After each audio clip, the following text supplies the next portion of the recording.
Hey, did you know that more than 90% of our viewers listen every night but haven't subscribed yet? If you enjoy these gangster sleep stories, don't forget to subscribe and hit the notification bell. It's completely free and helps us keep these underworld tales alive. Now, get comfortable, unwind, and drift into tonight's story. The night settles over the silent empires, where every shadow hides a secret and the strongest men move with a quiet purpose. Tonight, we turn to Joseph Civello, the calm, calculated boss who ruled Dallas not with noise, but with steady influence, quiet alliances, and a presence that could shift a room without a single raised voice. His world wasn't shaped by chaos, but by control, the kind only a patient mind can command. Before we begin, tap that like button. We're aiming for 100 likes tonight, and share your city and the time you're listening in the comments. Your support keeps these whispered stories alive in the stillness of the night. Now lean back, breathe slow, and let the story of Joseph Civello guide you deeper into the quiet. The men in suits ran for the trees, scattering across the wet grass, trying to look like anything except what they were. Cars blocked the narrow country road near Apalachin, New York. State troopers moved in tight lines toward the big stone house on the hill. Overhead, the November sky was low and gray, and the smoke from the outdoor grills still hung in the air. Half-cooked steaks lay abandoned on metal racks. Ice buckets of soda and wine sat untouched beside long folding tables. In the confusion, one of the fleeing men was quiet and compact, with careful dark hair and a neat tie already in his 50s. He did not shout. He did not panic outwardly. He simply turned and moved with the others, off the driveway, across the yard, into the brush. That man was Joseph Civello of Dallas, Texas, listed by later FBI reports as the head of organized crime in that city. For years, he had tried to stay out of the spotlight. He preferred to be the man whose name ordinary people did not know. That afternoon in 1957 destroyed that plan. In the days that followed, when the press and Congress and the public demanded to know who all those mystery guests in Apalachin were, Joseph Civello's name would appear in newspapers nationwide, tied openly to the word Mafia.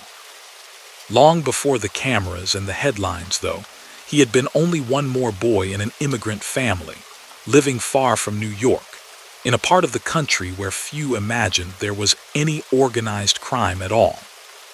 He was born in 1902 in Louisiana, to parents who had left Sicily looking for steadier work and a safer life. At the turn of the century, that part of the South drew many families from Italy.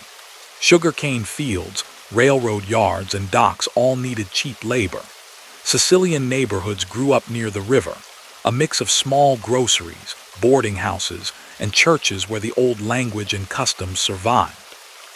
Public records from those years are thin, and there are not many detailed accounts of his childhood. What is clear is the general outline. His family, like many around them, did not have much money. Men took whatever jobs they could find, hauling freight, cutting cane, working in track gangs for the railroads. Children were expected to help early, either with small paid tasks or with work at home. In that world, young Joseph learned early that security was fragile. A bad harvest or a lost job could push a family into real trouble. Immigrants often met prejudice. Sicilians in particular were sometimes seen as outsiders even by other Americans of European origin. Police protection could be unreliable. Violent acts against immigrants were not always investigated with care. Under those conditions, tight networks formed. People relied on relatives, countrymen from the same villages, and on informal protectors. In Sicily, such arrangements had, over time, helped give rise to the secretive groups later known as the Mafia. In the United States, similar patterns appeared wherever large groups of Sicilian immigrants settled, though not every Sicilian community was run by gangsters. As he grew into a teenager, Joseph saw that influence did not always come from official positions. Some men in the neighborhood moved through the streets with a different kind of respect. They were not elected, yet people listened to them. They lent money when banks refused, helped with immigration issues, or settled disputes. In return, they expected loyalty, favors, and sometimes money. By his late teens, Joseph left Louisiana and made his way west to Texas.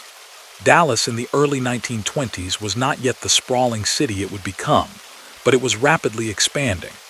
Oil money, railroads, and cattle had turned it into a lively commercial center. New neighborhoods grew, streetcars rattled across town, and businessmen were building theaters, hotels, and department stores. Alongside that rapid growth, a shadow economy developed. The United States had passed prohibition in 1919, and the sale of alcohol was now illegal nationwide. But the demand for liquor did not disappear. Instead, it moved underground. Bootleggers supplied hidden bars, bribes changed hands, dry laws created huge profits for those willing to break them. The Italian community in Dallas was smaller than in cities like New York or Chicago, but it was close-knit.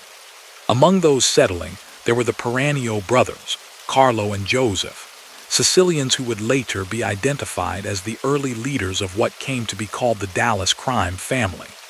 They ran legitimate businesses, such as groceries and small stores, but also built a network of illegal operations behind the scenes. When Joseph Civello arrived in Dallas in the early 1920s, he entered that world. Surviving records show him working at ordinary jobs, grocery-related work, and similar trades.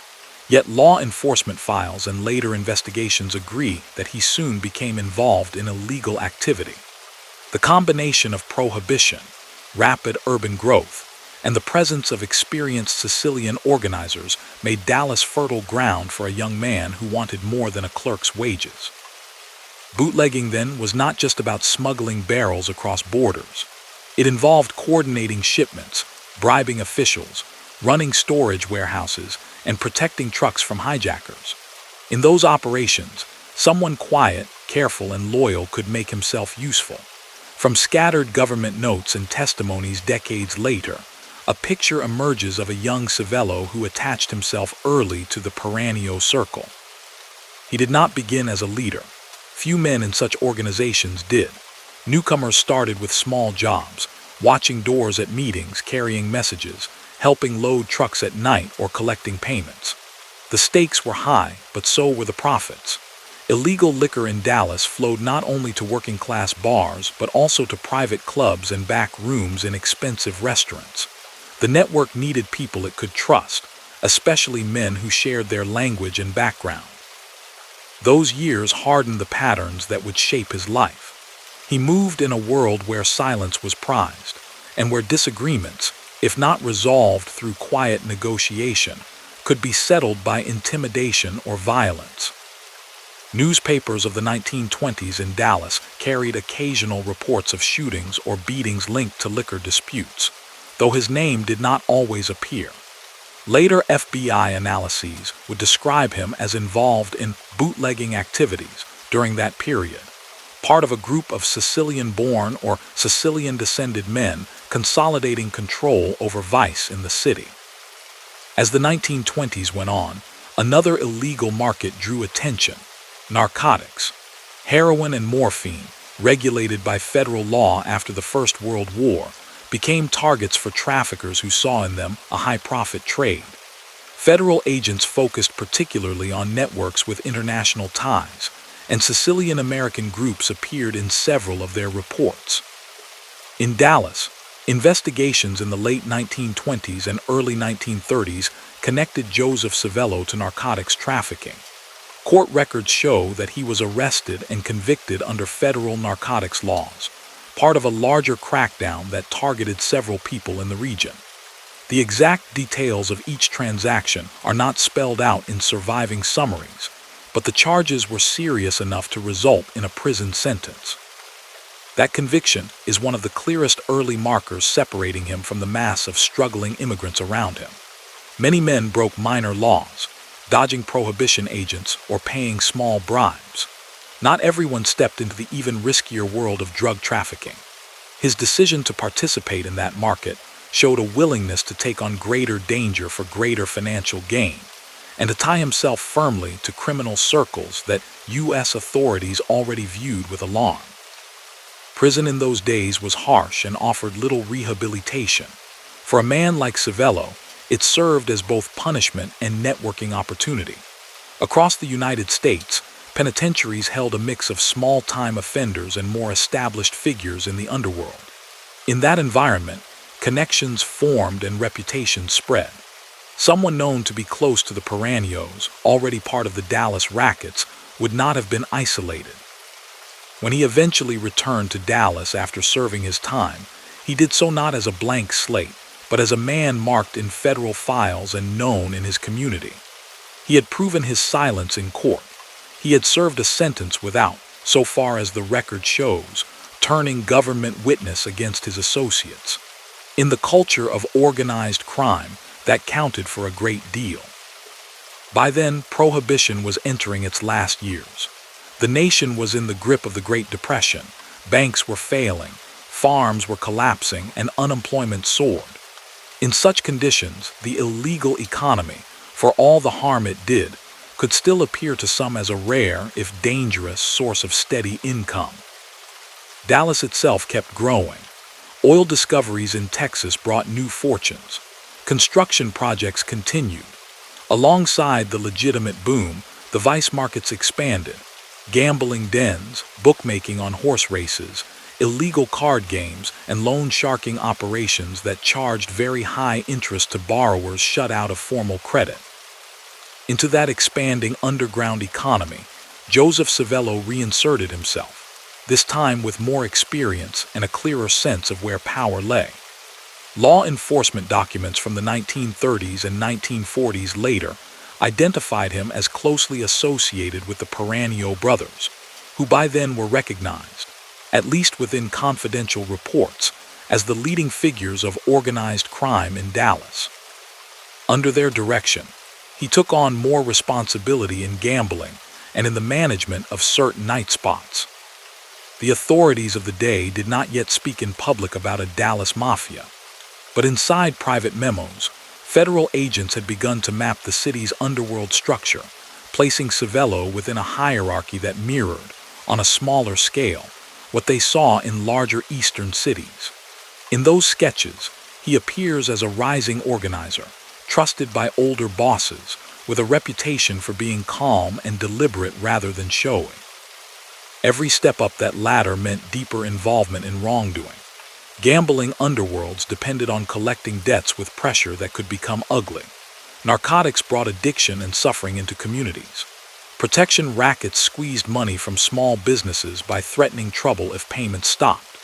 Even if Civello was not present at every act of intimidation or every violent incident, he belonged to the leadership tier of a group whose income relied on those tactics. At the same time, outwardly, he tried to keep a low profile. Men in his position often held interests in bars, restaurants, or vending machine companies, businesses that gave them a reason to handle a lot of cash. They appeared at social events, weddings, and church functions.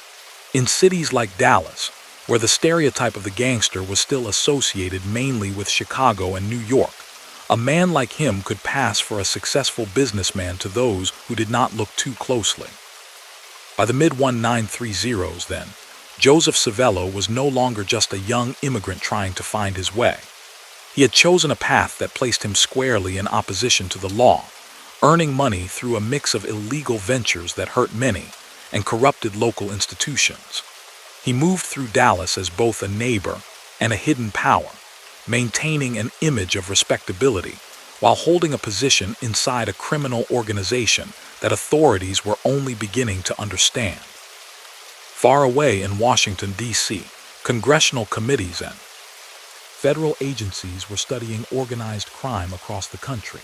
Names from New York, Chicago, and Detroit dominated their hearings. The quieter figures in cities like Dallas did not yet draw national headlines, but within the closed circles of law enforcement, the name, Joseph F. Civello, had started to appear in files. Just one more entry in a growing list of men whose lives intertwined money, secrecy, and lawbreaking. His story, which would one day lead to that hillside in Apalachin, was still unfolding in back rooms thick with cigarette smoke, in phone calls made through intermediaries, and in small decisions that pushed him ever deeper into a world where backing away would become harder and harder. On a hot Dallas evening many years later, long after those early nights in bootleg warehouses and smoky back rooms, a slow train passed not far from Joseph Civello's neighborhood.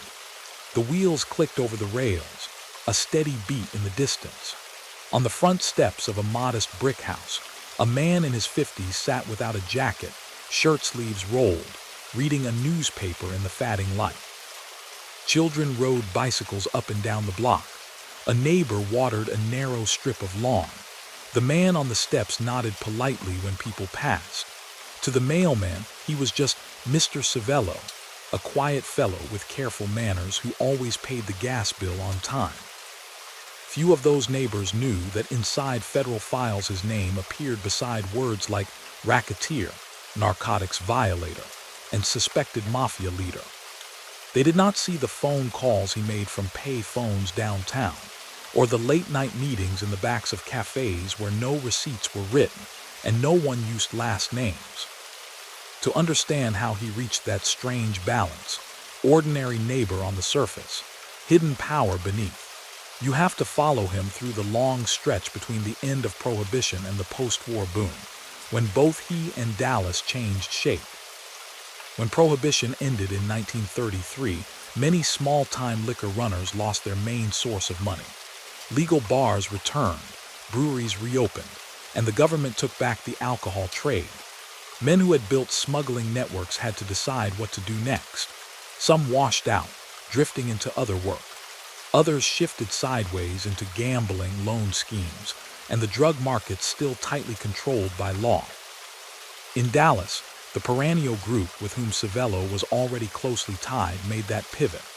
They had contacts in city government and the police, and in other Italian circles up and down the Gulf Coast. The skills that had served them in liquor, discreet transport, hidden storage rooms, bribery, and the ability to discourage rivals were all useful in gambling and in drug distribution. During the mid-1930s, while the wider country fought to pull itself out of the Depression, he stepped more firmly into that underworld.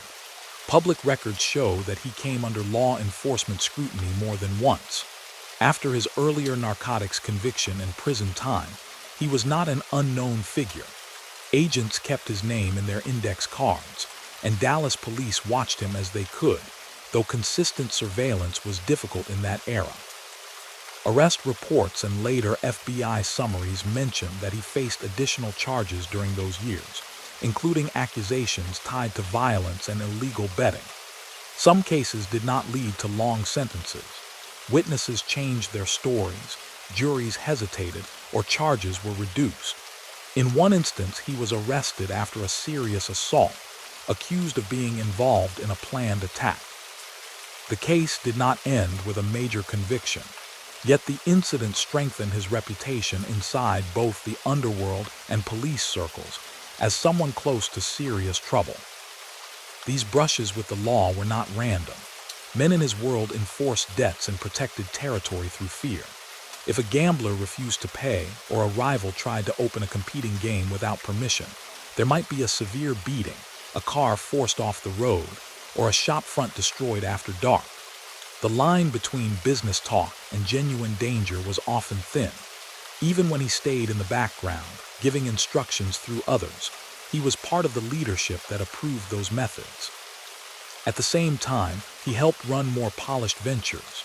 Dallas was growing into a city of bright lights and busy nightlife. Clubs with live music, card rooms in the backs of cafes, and private dice games in hotel suites all drew crowds.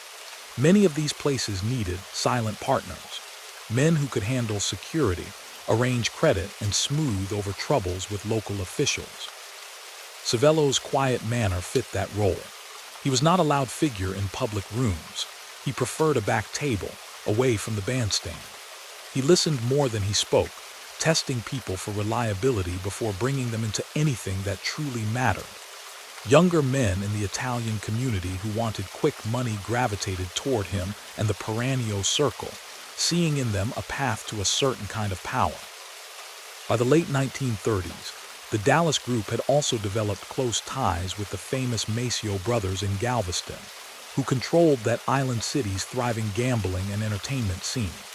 Visitors from across Texas and beyond came to Galveston's clubs for dice, cards, and floor shows.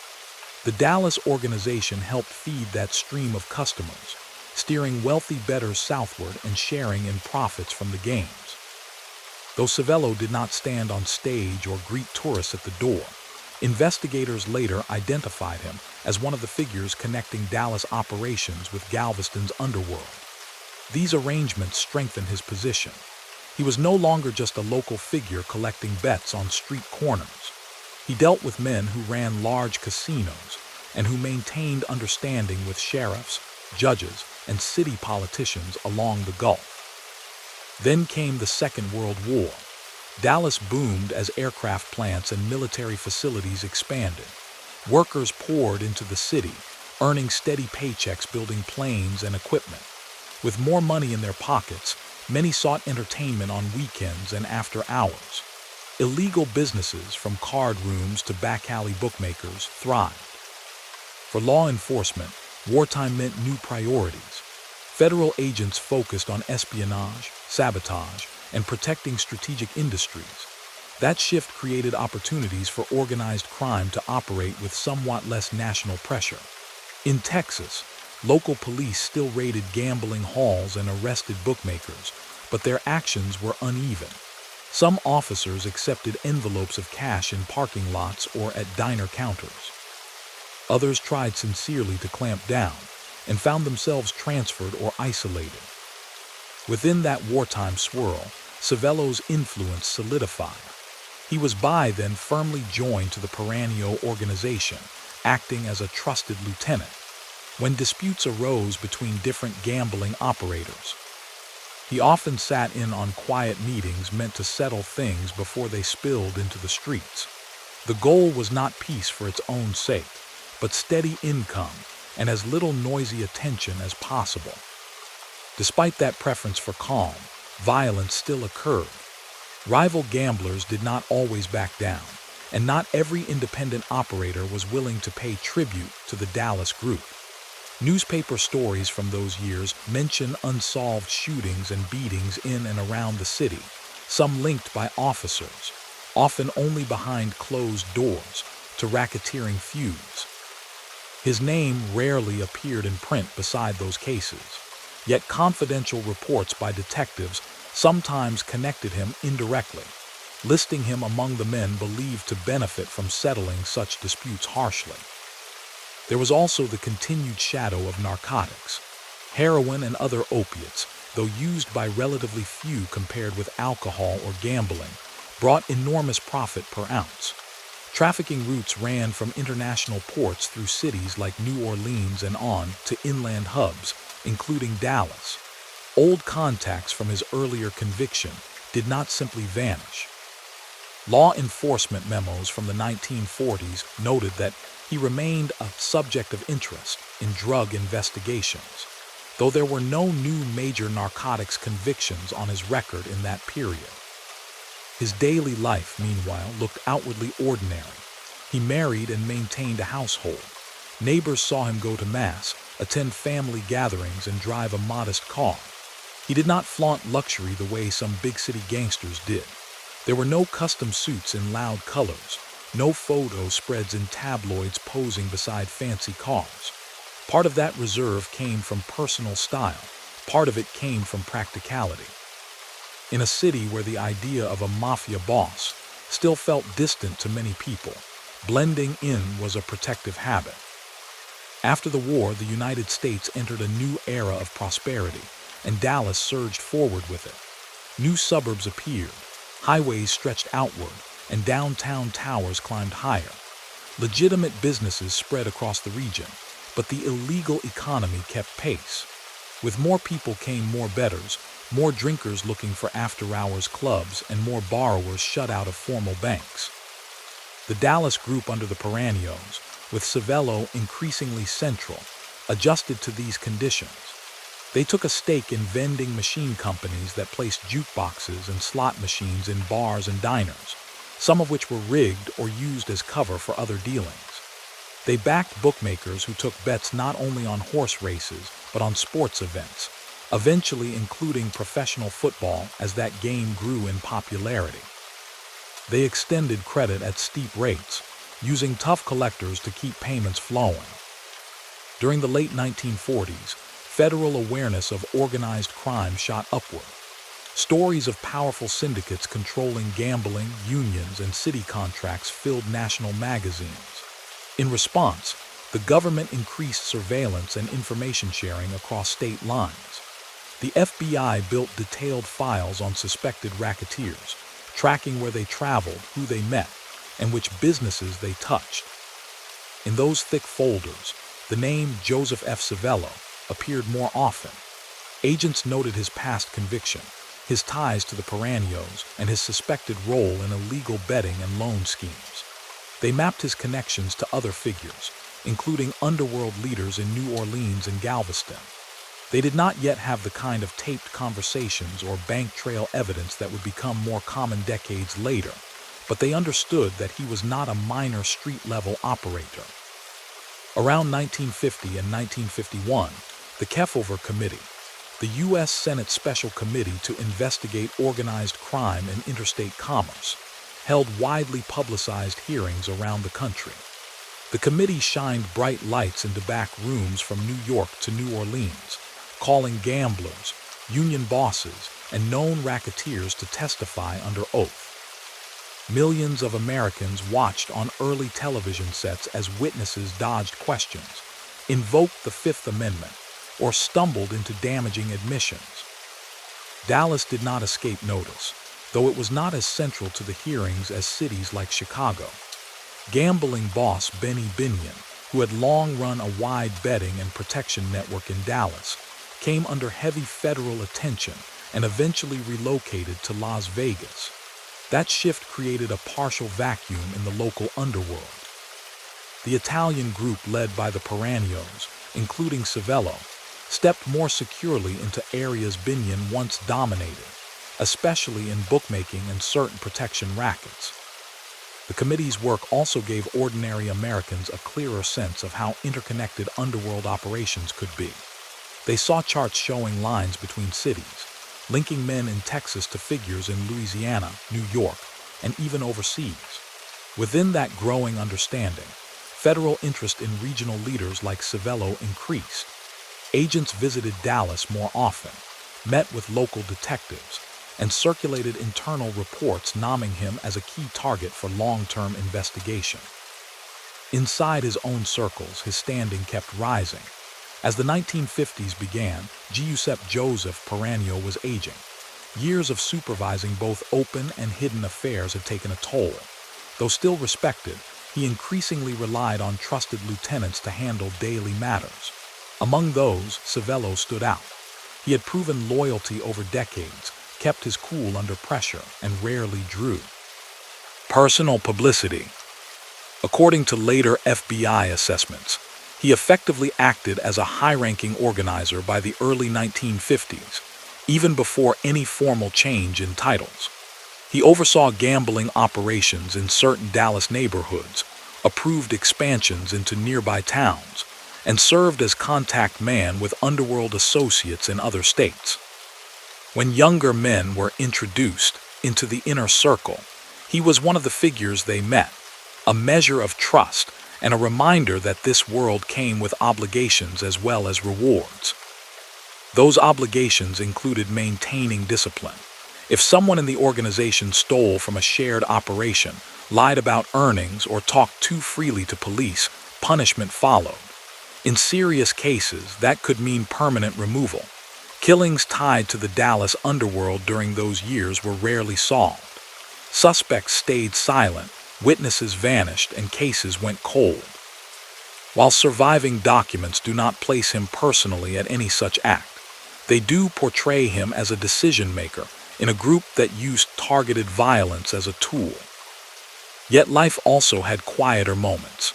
Relatives remembered dinners where he joked softly with family members, where he spoke of Louisiana roots and early struggles, avoiding talk of his current work. He donated, at least occasionally, to church funds and community events, blending small acts of public generosity with a private career that depended on corruption and fear. That contrast between caring family man and hardened underworld boss ran through the lives of many mob figures of his generation, and he was no exception. In 1956, Giuseppe Peranio died. Within the hidden structure of the Dallas Italian organization, that death marked a turning point. The position he had held since the early 1930s, the quiet throne at the top of the city's Sicilian-American underworld, needed a new occupant. There was no election in any public sense, no announcement in newspapers. But inside that closed world, discussions took place, understandings were reached, and an answer emerged. Those who have studied the history of organized crime in Texas agree that the man who moved into that role was Joseph Francis Civello.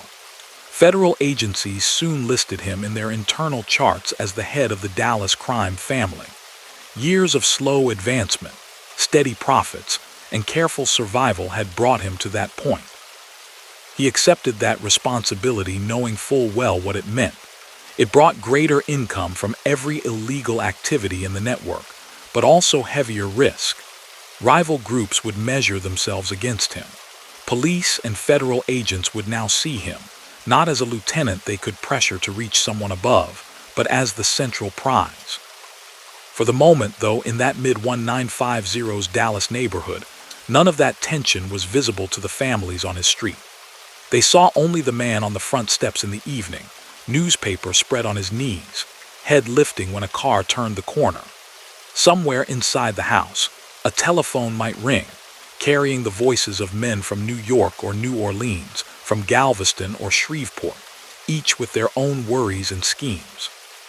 He would take those calls calmly, as though arranging deliveries for a chain of stores, instead of approving the next phase of a criminal enterprise. He could not know that within a year or two, a single meeting far from Texas would throw his cautious life into national view, turning that quiet neighbor into a headline and placing his name on the front pages he had spent decades trying to avoid. The room smelled of old cigarettes and coffee gone bitter on a hot plate. Fluorescent lights hummed overhead. The walls were bare except for a clock whose second hand ticked too loudly in the silence. A state trooper sat across from the man at the table, pencil balanced over a small notebook. Another officer leaned against the wall, arms folded. The man being questioned kept his hands still, fingers laced, face polite but distant. "State your name again," the trooper said. "Joseph F. Civello," he answered in a measured, almost soft voice. "From Dallas, Texas." "How long have you known Mr. Barbara?" "A few years," he replied. "I came up here to visit him. I heard he wasn't feeling well." Outside that police station near Binghamton, New York, November air bit at anyone who stepped through the door. Up the road, at a stone house in the hamlet of Apalachin, troopers were still walking through damp grass, counting abandoned cars and taking down license plate numbers under a gray sky. Hours earlier, those cars had brought together some of the most powerful crime figures in the United States. Among them was the quiet man from Dallas, who had spent 3 decades building his place in an underworld that preferred whispers to headlines. The trip had begun, for him, in a more familiar warmth. Texas autumns could still feel like late summer.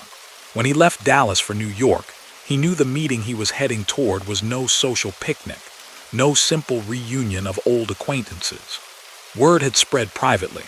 There would be a large gathering at the home of Joseph Barbara, a respected figure tied to the northeastern underworld, to discuss pressing matters for the nationwide organization. In the fall of 1957, those matters were heavy. A powerful New York boss, Albert Anastasia, had been killed in a barbershop chair the previous month. Fights over territory, money from rising industries like casinos and new forms of gambling, and control of labor unions had created tension between different regional groups. Someone at the top had decided that the country's leaders needed to sit in the same place, face one another, and sort things out. For a boss like Civello, Now regarded by both his peers and federal agents as the head of the Dallas crime family, such a meeting was not optional. Attendance meant recognition and influence. Staying away could be read as weakness or disrespect. So he made arrangements quietly, bought plane tickets under his own name. Travel was not yet tracked as closely as it would be in later decades, and headed northeast. To the airline staff, he was just another middle-aged businessman in a conservative suit. He carried no weapons, no stuffed briefcase. His strength lay in the ties that followed him invisibly. Men in Dallas taverns collecting bets for him, operators in back rooms watching card games he controlled, small shop owners paying weekly insurance, so that sudden trouble would not visit their entrances. Those streams of money all flowed in part because other men in his world knew he belonged at meetings like the one planned in Apalachin. He and many others reached the area around Binghamton, checked into motels, and tried not to stand out. But even before they gathered on the Barbara property, someone noticed. State Trooper Edgar Croswell had been keeping casual watch on Barbara's place for some time. The house had a large lawn, a long driveway, and a reputation, at least among some local officers, for drawing visitors whose cars carried plates from distant states. When Croswell drove by late in the morning on November 14, he saw exactly that, a quick succession of sleek vehicles from far-off places turning in. Suspicion rose. He took down license plate numbers. He called for help. Troopers began to assemble roadblocks and station cars near possible exits. While they were doing that at the house on the hill, men from New York, New Jersey, Pennsylvania, Ohio, Texas, and other regions sat down to eat and talk. They were not identical men. Some were large and loud, some slim and quiet. Some had long histories in public police files. Others were barely known outside internal reports. But they shared a role. Each controlled or spoke for parts of the Italian-American underworld in their home cities. The official topic list for the meeting was never preserved on any paper the police found. Later accounts suggested they were discussing everything from narcotics routes to the handling of illegal gambling profits, from peace agreements after Anastasia's death to investments in legal businesses that could launder money and gain influence. For a city like Dallas, whose underworld was smaller than New York's but strategically located, keeping a seat at that table mattered. Where exactly Civello sat that day is unknown, but we know he was there. When troopers finally moved in, his name appeared on the long list of men who tried to slip away and failed. As officers began blocking the roads, someone at the house noticed. Perhaps it was a chauffeur looking out from a parked car or a guest stepping outside for air. Word rushed in: police, roadblocks, trouble. The careful calm of the gathering shattered. Some men ran out back toward the woods and fields, hopping to vanish among the trees. Others rushed to their cars, trying to drive past or through the growing police presence. In the confusion, a few simply froze. He was among those who left the house quickly.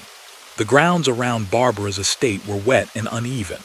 Men in city shoes slid on mud, snagged their trousers on brush, splashed across small streams. It was far from the controlled exits they were used to. Troopers, surprised by the number and importance of the men trying to flee, did not have enough time to cover every route perfectly. Some guests slipped away entirely, but many did not. Roadblocks halted strings of shiny cars. Officers sent out to walk the woods found nervous, sweating strangers in expensive suits trying to hide among shrubs or stepping out onto back roads, pretending they were on casual country walks. When they stopped the man from Dallas, he did not throw a punch or shout. He gave his name. He said he was there to see Barbara, a friend, nothing more. He claimed ignorance about any meeting, insisted he knew little about the other guests. Those answers, given by many men that day, did not convince the troopers, but they could not immediately disprove them. Dozens of attendees, including him, were taken into custody for questioning. They were not held for long prison terms. The charge at first was simple: suspicion. refusal to explain themselves clearly. Yet the effect was huge. Reporters quickly learned that something unusual had happened. Stories with photographs of long lines of well-dressed men, jackets muddy, hats in hand, leaving a remote country estate filled front pages across America. For the general public, Apalachin became proof that the national crime syndicate many lawmen had warned about truly existed. Here were bosses from distant cities, all in one place, caught together in broad daylight. Among them, a man from Dallas whom few outside Texas had ever heard of before. In the days and weeks that followed, law enforcement agencies pored over the list of attendees. The FBI, which under J. Edgar Hoover had been cautious about speaking publicly of a structured mafia, now had undeniable evidence of organized coordination. Panels of names were assembled, lines drawn between cities, previous cases re-examined through this new lens. In those internal charts, his picture and details took a prominent place. He was now on record as one of the leaders invited to that high-level gathering. His previous conviction for narcotics violations, his suspected role in Dallas gambling and extortion, his long connection to the Perennials, all of it now looked more serious in Washington. New York authorities were not satisfied with simply having disrupted the meeting. They soon pursued charges against several of the men present, including him, not for any single act of violence that day, but for what came after. The main accusations involved lying to investigators and attempting to conceal the purpose of the gathering. Prosecutors argued that the group had met to coordinate illegal activity across state lines, and that their false statements under questioning amounted to obstruction. Trials took place in the late 1950s. Witnesses described the sudden scattering of men across the lawn, the expensive cars, the plates from Texas and elsewhere. The prosecution presented the gathering as a council of national crime leaders. Defendants, including Civello, stuck to careful stories. They were visiting a sick friend, attending a barbecue, dropping by for a business chat having nothing to do with a multi-state underworld. Initially, some juries believed the state's account. Several attendees, among them the Dallas boss, were convicted of conspiracy to obstruct justice and related charges stemming from their behavior after the raid. For a man who had already served time years earlier on a federal narcotics case, these new convictions highlighted again how his choices had carried him into direct conflict with law enforcement. Yet the story did not end there. Appeals followed. Defense attorneys argued that the state had not proven that all the men had agreed in advance to lie together, or that the purpose of the meeting had been what the prosecution claimed. Over time, higher courts overturned many of those convictions, including his. Legal technicalities, questions about evidence, and concerns about how the conspiracy charge had been applied led judges to set aside the guilty verdicts. By the early 1960s, he was no longer facing prison because of Apalachin. Officially, the convictions tied to that episode disappeared from his record. Unofficially, however, the damage was permanent. The raid had ripped away much of the cover that had protected men like him. Before Apalachin, he was mainly known to local police and a handful of federal agents. After it, he appeared in national newspapers and congressional reports. His movements were tracked more closely. His telephone calls, where possible, were evaluated. People he met in public places sometimes knew his name from magazine stories rather than from neighborhood gossip. Dallas authorities, too, felt the shock. City leaders who had quietly tolerated vice, or who had insisted that their town did not have the kind of organized crime seen in Chicago, could no longer deny that their local underworld had direct representation at a national level. Committees formed, statements were made, new sweeps against illegal gambling houses were announced with greater energy, at least for a time. For his organization, the effects were mixed. On the one hand, the Apalachin exposure brought heat. Some operators closed their doors or moved more cautiously. Bribes that had once kept certain corners of city government cooperative no longer seemed enough when officers worried about federal eyes on them. On the other hand, the simple fact that he had been summoned to that meeting and had survived the resulting legal storm reinforced his status within his world. Whatever the newspapers said, in the underworld, his name now stood clearly among those of national leaders.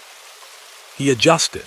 More caution, fewer open visits to public clubs, more use of intermediaries to carry messages. When law enforcement pressure peaked, some of his operations pulled back, shifting focus from visible casinos to quieter bookmaking, from flashy card rooms to loan schemes and vending routes that drew less attention.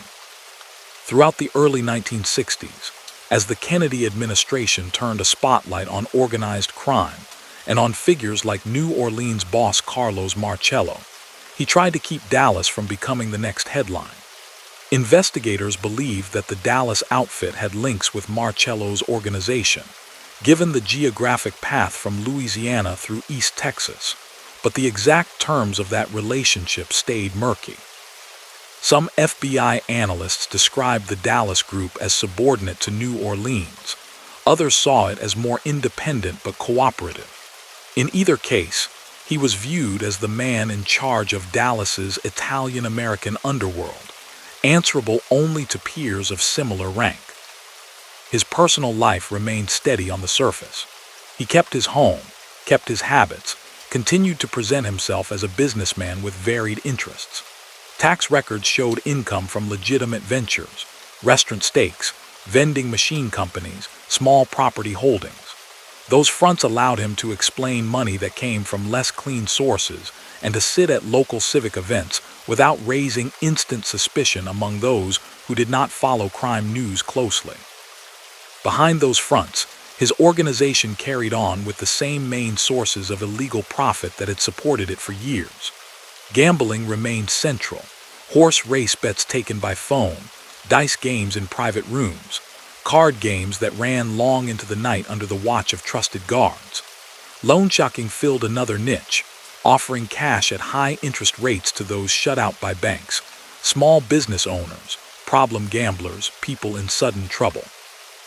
Failure to pay on time did not always bring immediate violence, but the threat of it hung in the air when collectors called. There was also constant pressure to keep policemen, city inspectors, and certain politicians cooperative. This rarely involved dramatic scenes. Sometimes it was a quiet envelope passed after hours. Sometimes it was business steered to a relative of an official. In a few cases, according to later investigative reports, it may have involved implied threats. Support us, or your next election, your job security, or your safety could be at risk. Through all of this, the shadow of Apalachin remained in the background. It reminded him that secrecy could be punctured by a single observant patrolman on a country road, that no matter how careful he was, events beyond his control could yank him into public view again.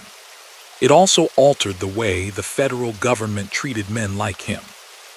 The FBI expanded its organized crime squads, developed more confidential informants, and over time began using new tools: hidden microphones, telephone monitoring, and broader interstate cooperation to track conversations and money flows. For a man who had built his career on silence and discretion, the new age of electronic listening posed a special challenge. He began insisting that sensitive conversations take place in person, in open spaces away from obvious microphones. He limited who could approach him with requests about serious matters. Younger men who wanted to climb the ranks found him distant, cautious, more interested in survival than in risky expansions. Still, he did not retire. Power once gained is hard to abandon voluntarily. Into his 60s, he remained the recognized boss in Dallas. Delegates beneath him handled much of the day-to-day work. But when decisions had to be made about who could run which game, who should be allowed to open a new route, or how to respond to encroachment by out-of-town groups, his word carried final weight. The man sitting in that small interrogation room after the Apalachin raid had endured that humiliating day without shouting or begging. Years later, that same calm approach, measured speech, restrained gestures, a steady gaze, still shaped how he moved through both crime reports and neighborhood gatherings. Neighbors growing older beside him sometimes never fully believed the things they heard, now and then, in the news about the quiet man from their block. Yet the record was there. One of the men at Apalachin, one of the leaders of a hidden network that spanned from Dallas barrooms to backcountry estates in faraway states. The November sun over Dallas felt gentle that morning, bright but not yet harsh. By late morning, people crowded along Main Street, spilling off the curbs, leaning out of windows, kids on parents' shoulders. Flags hung from buildings. Office workers left their desks to watch. Somewhere across town, away from the cheering lines, an older man in a dark suit listened to radio reports of the presidential motorcade moving through the city. That part of Dallas, the part that lived in coffee shops with drawn shades and back booths, had taken notice when the visit was first announced. Not because of politics, but because attention of any kind unsettled men who preferred life to move quietly. By late afternoon, everyone knew. The president had been shot, chaos at the hospital, confusion on the radio, then the terrible confirmation. John F. Kennedy was dead, killed in Dealey Plaza, barely blocks from places where bookmakers took calls and small-time operators carried envelopes for men like Joseph Civello. For most of Dallas, it was a day of shock and sorrow. For the city's criminal world, it was that and something more. The sense that every dark corner would now be searched, every rumor about hidden powers examined. National cameras turned toward the city. Reporters began asking not just how this could have happened, but what kind of place Dallas was. At that moment, the head of the Dallas Italian underworld was a 61-year-old man with thinning hair, neat clothes, and a long history of staying just far enough away from formal charges. He had already survived prohibition, a federal narcotics conviction, local raids, and the storm of Apalachin. He had no wish to be anywhere near something as explosive as the killing of a president. In the early 1960s, before that November day, his life had settled into a pattern shaped by age and caution. Each morning, he rose in the same modest house he had occupied for years. Neighbors saw him leave for short walks, stop at a nearby cafe for coffee, exchange a few polite words with the owner. Afternoons and evenings, he spent more time in private. Quiet meetings in the back of restaurants, short car rides to other neighborhoods, visits to small offices where he could talk without strangers overhearing. The Dallas organization he led continued to earn from familiar sources. Bookmakers took bets on horse races at tracks across the country. Numbers games drew workers from factories and offices who dreamed of a quick prize. Card games ran in cramped apartments and better furnished rooms above shops. Owners of bars and small clubs paid for protection, not always out of fear of immediate harm, but because they knew that when trouble came, it helped to have friends who knew which phones to call. He did not collect any of that money himself in person. Lower-level associates made the rounds, then passed shares upward through steps in the chain. That separation protected him. If a collector was arrested, he faced charges for what he carried or what he had done firsthand. The man at the top stayed insulated, at least in legal terms, while still taking a portion of every stream. The 1960 election and the beginning of the Kennedy administration brought a new type of attention from Washington. The president's brother, Attorney General Robert F. Kennedy, made organized crime a major target. He pushed the FBI and other agencies to focus more on long-ignored rackets, to pry into the inner workings of Cosa Nostra groups across the country. In 1961 and 1962, FBI field offices, including the one in Dallas, received more resources and sharper orders. Agents were told to prepare detailed top hoodlum reports listing the most significant underworld figures in each city. In Dallas, there was no question whose name went at the top. The Apalachin attendee, with decades of hidden influence behind him, became an official prime subject. Agents drove past his house at odd hours, noting which cars visited. They followed him discreetly when he left for meetings, recording the addresses he entered and the faces of men who came and went. Some of those men, unknown to him, would later each choose to talk to investigators in private, informants who described gambling operations, collection routines, and the way decisions flowed up toward a man they simply called Joe. New tools appeared as well. Though the law did not yet allow all of the electronic surveillance that would come later, officers experimented with listening devices in businesses associated with the Dallas group. A microphone hidden behind a bar mirror could pick up fragments of conversation. A device in a telephone junction box might capture snippets of calls. Many attempts failed or produced mostly harmless talk, but they showed how the ground was shifting beneath old-style bosses. He adjusted by moving the most sensitive conversations away from obvious listening points.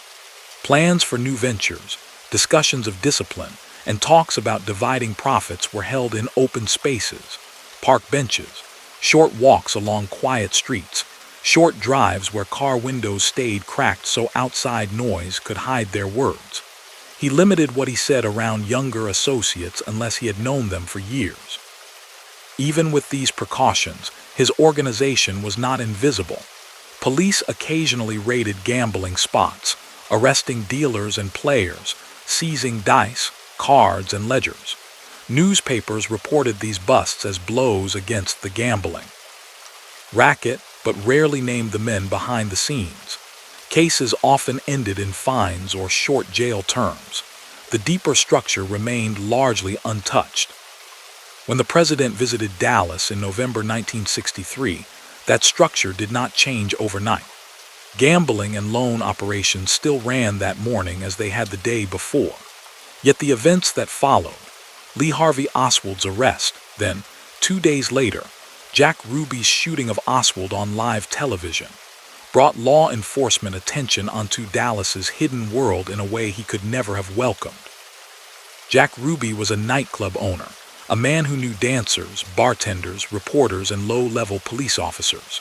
He moved in the rougher side of the entertainment trade, strip clubs, late-hour bars, places where alcohol, money, and impulse mixed. That world always stood close to the kind of operations the Dallas Italian group touched: gambling, loan sharking, unlicensed liquor sales. People moved between them carrying gossip. Ruby had a history of casual contact with bookmakers, and with some local Italians tied at a distance to the Dallas organization. After he killed Oswald in the basement of the city jail, authorities scrambled to figure out who he was, who he knew, and whether anyone had encouraged him to act. In that frantic search, the name of a local restaurant owner, Joseph Campisi, surfaced. Campisi ran a popular Italian place in Dallas known both for its food and for being a meeting spot for certain figures in the city's underworld. Law enforcement, including the FBI, had quietly tagged him as a close associate of the Dallas boss. They believed he was part of the same network, a man who served as a bridge between the public world of dining and the private world of racketeering. Phone records and interviews showed that Campisi had social contact with Ruby, and that he visited Ruby in jail after the shooting. That visit, combined with the known friendship between Campisi and Civello, sent investigators further up the chain. If Ruby knew a man tied to the head of the Dallas Italian group, was there a bigger plan behind Oswald's killing? Had anyone in the city's organized crime structure encouraged or arranged it? Federal agents and the Warren Commission, charged with investigating the assassination, examined those questions. They looked into the backgrounds of both Campisi and the Dallas boss. They reviewed existing FBI files, including the Apalachin records and the top hoodlum reports. Agents interviewed people around the edges, asking about meetings, conversations, and any hints that something had been brewing before November 22. The picture that emerged was murky. There was no clear proof of a direct order from the Dallas organization to Ruby. The evidence suggested that Ruby lived mainly in the world of strip clubs and minor hustles, that his small contacts with the Italian group did not, on their own, prove a criminal conspiracy. Officially, the Warren Commission concluded that there was no solid link tying the assassination or Ruby's later act to organized crime leadership in Dallas or elsewhere. Nonetheless, suspicion lingered in the public mind. Later inquiries, including the House Select Committee on Assassinations in the late 1970s, again looked at underworld figures, including New Orleans boss Carlos Marcello and the man in Dallas. Some researchers argued that they had motive to want the president removed, pointing to the Kennedy administration's aggressive anti-crime efforts. Others remained skeptical, pointing to the lack of firm evidence. For Civello himself, the result was a surge of unwelcome attention without formal new charges. His name appeared in more internal memos, more cross-referenced files. Agents now viewed even small movements by him through the lens of a national tragedy. A quiet lunch at an Italian restaurant, a church social, a short plane trip to another Gulf Coast city, all of these could end up in federal reports. Privately, according to later recollections by some who knew him, he grew more withdrawn in those years. He left more of the daily handling of operations to younger men, giving them instructions through narrow channels. He became even more careful about where he appeared and who saw him with whom. The weight of age added to that caution. By the mid-1960s, he was well into his 60s. Long days and late nights in smoky rooms had taken a toll. His steps slowed a little. Health concerns, never discussed openly with outsiders, limited his travel. Dallas had grown around him. New highways, shopping centers, suburbs reaching far into what had once been farmland. In the middle of that expansion, his old habits looked more and more from another era. Yet the organization did not vanish. Old debts still needed collection. Gamblers still called in bets. Some businesses still paid for security and for the convenience of quick cash. Even as Las Vegas drew some of the more glamorous gambling dollars away from local games, neighborhood markets for illegal betting stayed alive. For some Dallas residents, it remained quicker and simpler to call a local number than to travel anywhere else. His daily life became a mix of routine and quiet vigilance. In the mornings, he might stop for breakfast at a place where the staff knew him by first name, then retreat to an office above a storefront where only invited guests climbed the stairs. In the afternoons, he sometimes stayed home, resting, reading the newspaper he had once thought to avoid. When he did go out at night, it was usually to well-known spots with private corners. Federal agents watched, but they did not always have clear routes to a major case against him. Many of the people directly involved in day-to-day crimes, dealers, collectors, small-scale bookmakers, either refused to talk or knew only a little about the man above them. Informants could describe general patterns, identify associates, and confirm that he held the top spot. Turning that knowledge into court-ready evidence of specific acts ordered by him proved harder. He had built his life on that difficulty. From his earliest days in Dallas, he had favored indirect control, layers of distance between his own hands and the rough work needed to keep an illegal business running. It was a strategy that weakened communities and corroded institutions, but helped the man at the top avoid long prison terms. The cost of that strategy in his last decade came in another form. The more he withdrew into a tight circle, the more isolated he became from ordinary life. Neighbors still saw the polite older man on the porch. Relatives still gathered for dinners and holidays. But the circle of people who truly knew his daily concerns shrank. He lived surrounded by secrets, and by the knowledge that many of those secrets were now recorded in government files scattered across far-off offices. As the national conversation around organized crime grew louder in the late 1960s, with new commissions and hearings, his name continued to appear in official documents. They listed him as the boss, or head of the Dallas family, an affiliate of the broader Mafia network recognized at last by federal authorities. To young agents freshly assigned to Texas, he was a familiar entry on charts pinned to squad room walls, a man whose influence stretched back before they were born. To himself, he was an aging survivor of a world that had shifted around him again and again. From Prohibition's wild years to the quieter, wiretap-filled age of his final seasons. He had started as the son of poor immigrants in Louisiana and become, by a series of deliberate choices, the central figure in a criminal organization that had touched nearly every form of vice in his adopted city. Outside in the streets of Dallas, the city tried to move on from its darkest day. New buildings rose where old ones stood. Sports teams arrived, adding new cheers to weekend air. For most residents, the name Civello never came up at all. For those who worked in certain trades or who owed money they could never quite pay off, it remained a quiet presence, spoken softly, with a glance over the shoulder before the conversation moved on. On a warm night in the mid-1960s, neon from a row of taverns reflected in a shallow puddle by the curb. Inside one of the smaller places, the jukebox rattled out a country song while a few men sat at the bar, talking softly. In the back, behind a half-closed door, an older man sat at a plain wooden table, a coffee cup cooling by his hand. He did not look like someone out of a crime movie. His suit was dark and simple, not flashy. His hair was thinned, combed straight back. The lines on his face were deeper than they had been when he first walked Dallas streets as a young immigrant. He listened far more than he spoke, eyes steady on the man seated across from him, who was explaining why the card game on 2nd Avenue had not brought in as much as expected. The older man didn't raise his voice. He asked a few pointed questions about attendance, about who had been allowed to sit down, about whether anyone had been skimming from the pot. When he was done, he gave a short instruction, dismissed the nervous younger man with a nod, and sat for a moment in silence. That was Joseph Civello near the height of his quiet power, a boss whose name was typed in bold on FBI charts, yet who still did business in rooms that smelled of spilled beer and smoke. By then, his record in official files was long. It showed a federal narcotics conviction and prison time from the 1930s.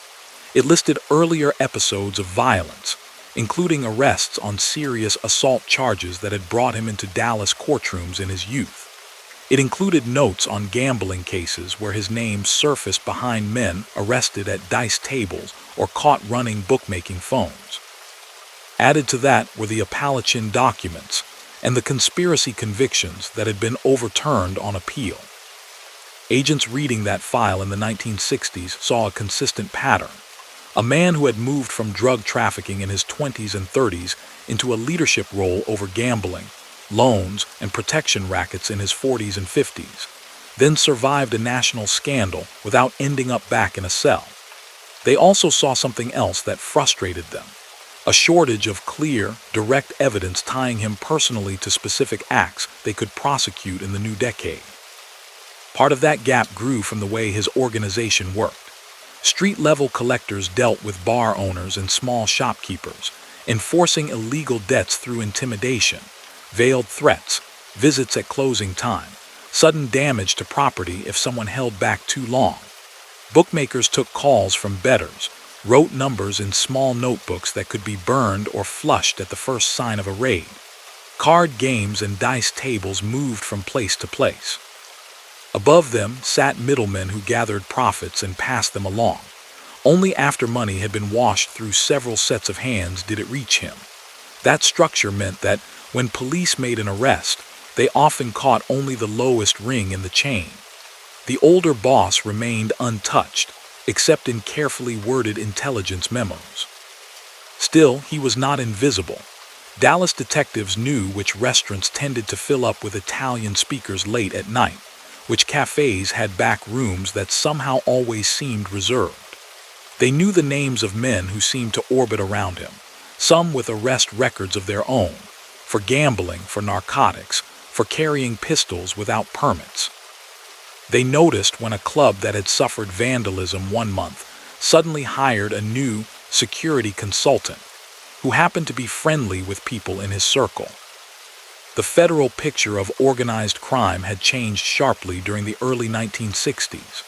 In 1963, Joseph Civello, a New York soldier who turned government witness, testified before a Senate committee and publicly described the existence of Cosa Nostra, an organized network of families with bosses, underbosses, and a national governing body.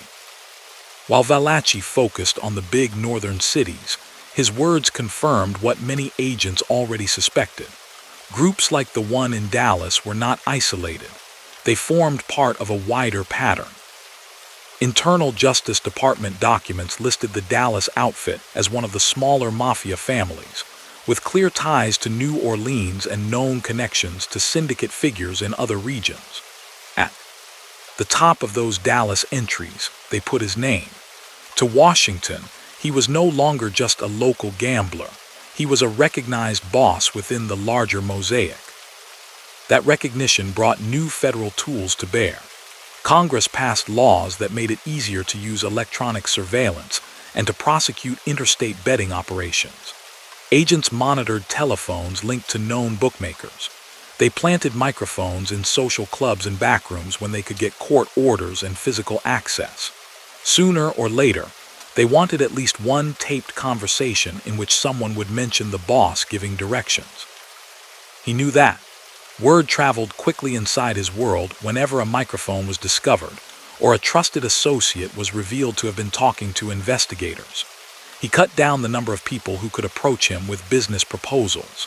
Men who had once been able to walk up and share an idea now found they had to go through 2 or 3 intermediaries. Sensitive meetings were kept shorter, held on the move, away from obvious fixed points where something might be listening. Even with that caution, the harm caused by his operation spread in quiet ways across Dallas. Families lost savings to rigged games or to betting habits that underground bookmakers were happy to feed. Small proprietors who could not get bank loans turned instead to loan sharks tied to his people, accepting harsh repayment terms and the fear that came with missed installments. Workers whose paychecks already felt thin lost money in numbers games. His network tolerated and profited from in certain neighborhoods. He did not see each of those faces. His contact with that level came mostly as numbers, weekly tallies brought in by subordinates, lists of who was late, who needed to be pressed, which spots were doing well. Yet the choice to sit at the top of that structure, year after year, meant he accepted and directed a system that fed on desperation and habit. He also cultivated a different image in public. At church functions, he sat quietly in pews, nodded to neighbors, and sometimes donated to parish causes. He attended weddings and christenings in the Italian community, offering envelopes or small gifts. People who knew him only in those settings might have seen a reserved, dignified older man who had done well, and who still appeared loyal to family and tradition. That split between the charitable neighbor and the hidden boss was not unique to him, but he embodied it clearly in mid-1960s Dallas. It allowed him to maintain ties of loyalty and gratitude among people who did not necessarily approve of crime, but who also felt he belonged to their community and had not forgotten his roots. Meanwhile, new criminal groups were emerging in the city. Outlaw motorcycle clubs, street gangs from poorer neighborhoods, and expanding drug crews from other states all began claiming their own corners of the illegal market. They were less interested in the old rules that had defined Italian-run rackets, rules about territory, about not harming certain people, about trying to keep violence as quiet as possible. To an aging mafia boss, these changes were unsettling. Some younger figures wanted faster money, were less patient with quiet games of cards and horses. They pushed harder into narcotics dealing in the streets, a line of business that had already brought him federal trouble once in his youth. The huge profits were tempting, but the risk in the new enforcement climate was enormous. Publicly, he did not make speeches about policy. Privately, by most accounts, he preferred to keep his Dallas family focused on its traditional strengths, gambling and loan sharking, with narcotics handled at arm's length, if at all. Investigators did, from time to time, link his associates to drug cases, particularly heroin shipments passing through the region, but there is no evidence he tried to build the kind of large-scale narcotics empire seen under some other bosses. That didn't make his operations harmless. The gambling combination and the loan networks hurt many families. Bribery around those markets weakened trust in local institutions. Still, By steering away from very visible street-level drug dealing, he managed to avoid some of the spectacular drug prosecutions that hit other cities in the later 1960s. The legal environment tightened nonetheless. By the end of the decade, Congress passed the Omnibus Crime Control and Safe Streets Act and laid groundwork for laws like the Racketeer Influence and Corrupt Organizations Act, RICO, which would soon allow prosecutors to charge leaders for patterns of criminal activity carried out by the people under them. Those tools arrived just as his own strength was beginning to fade. Age had crept up on him. He was in his middle 60s, an era when many men with ordinary careers thought of retirement, of fishing trips, of time with grandchildren. He continued to meet with his lieutenants, but his days grew shorter. Some afternoons he stayed home entirely, the blinds half drawn against the Texas sun, radio playing quietly from another room. Reports from that period describe him as still mentally sharp but physically slowing, with health issues that made long travel difficult. Trips that once took him to New Orleans or other cities became rare. More and more, he trusted longtime subordinates to maintain contacts with out-of-state allies and to keep the Dallas operation aligned with the expectations of larger Mafia leadership elsewhere. For the FBI, this stage of his life was a race against the clock. They wanted a significant case that would bring him into federal court as a defendant one more time, this time for the broad pattern of racketeering they believed he led. They built files, cultivated sources, logged vehicle plates outside restaurants, and kept renewing summaries that listed him as the central figure in Dallas organized crime. But his habit of keeping his own hands off direct crimes, and the reluctance of close associates to testify, meant that no major federal indictment tied together enough provable acts to bring him down. Local authorities continued to raid gambling rooms, arrest runners, and occasionally bring small cases that touched his circle. Those actions caused annoyance and financial loss, but never broke the structure entirely. In the neighborhoods where his influence reached, fear and familiarity blended. Some bar owners hated making their regular payments but doubted they could refuse. Others, especially those who had grown up hearing older relatives speak of men who could get things done, saw his network as just another part of city life, dangerous, but also in some narrow ways predictable. Within his own family, the lines blurred further. Children and grandchildren knew him as an elder whose past included trouble with the law, but many did not see the daily mechanics of the organization he commanded. Around the dinner table, talk focused more on health, on old times in Louisiana, on changes in the city, than on bets and collections. In later years, some relatives would recall him as strict but affectionate, a man who could be warm in private even as he maintained a hard shell in business. He had built that shell over a lifetime, from a boy watching his immigrant parents struggle, to a young man drawn into bootlegging and narcotics, to a trusted enforcer beside the Peranio brothers, to the recognized boss who walked out of the Apalachin mess still in control of his territory. By the late 1960s, each of those stages lived in his memory, layered over one another, even as the world outside the window of his Dallas home looked less and less like the one in which he had first chosen that path. Civil rights marches, anti-war protests, new music, new fashions, these things filled television screens and newspapers. For him, they were background noise.